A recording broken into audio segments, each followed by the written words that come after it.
guys, this is TechnoGenuine. So today we're going to show you an updated version on how to install WhiteStone Dome temperature glass on Samsung Galaxy Note 8.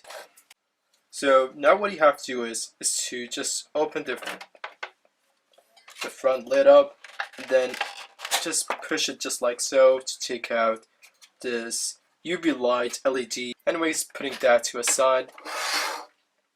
You have a user manual showing you the steps on how to install the tempered glass. And if in case you have bubbles in the tempered glass, then you can reapply it with an extra adhesive.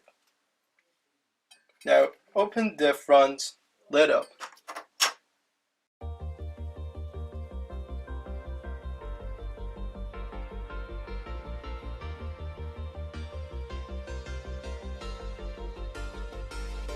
Sometimes when you're